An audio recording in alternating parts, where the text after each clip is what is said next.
Hello everyone. This is another week of the major literary works in English literature series, and today I have chosen the work written by D.H. Lawrence entitled Women in Love.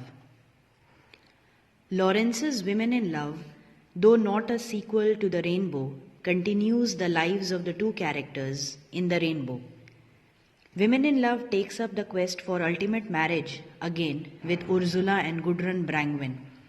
Lawrence's elaboration of a vocabulary to encompass his vision of sex and his constant exploratory striving in his writing to experience and make the reader experience this vision leads to difficulties in this book.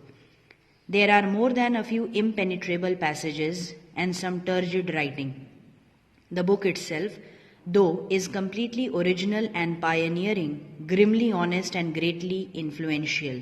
The general doctrine is that love is made impossible or killed by the exercise of the conscious will, just as life or art is killed by mere knowledge.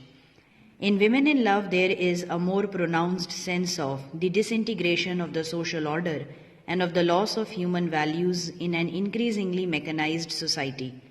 The novel deals with the relationship between Ursula Brangwen, who first appeared in The Rainbow, and Rupert Birkin, and between Ursula's sister Gudrun and Gerald Critch, the son of a local coal owner.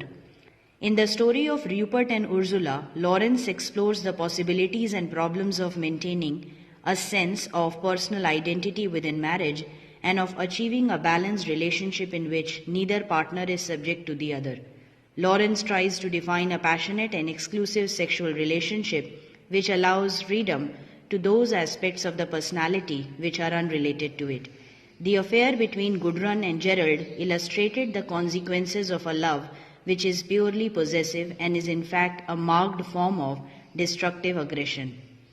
In addition to these relationships, part of the narrative explores a more advanced stage of the pathology of sadistic love in the feelings Hermione has for Birkin.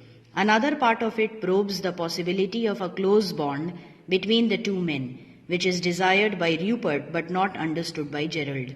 After Gerald's death in the alpine snows, Rupert is left to mourn a blighted friendship, and the novel ends with the counterpoised marriage of Rupert to Ursula, free but interdependent, about to begin.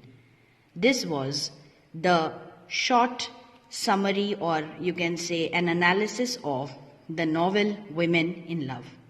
I hope this podcast proves to be of help to each one of you. Thank you for your valuable time. Here's wishing you a great day ahead.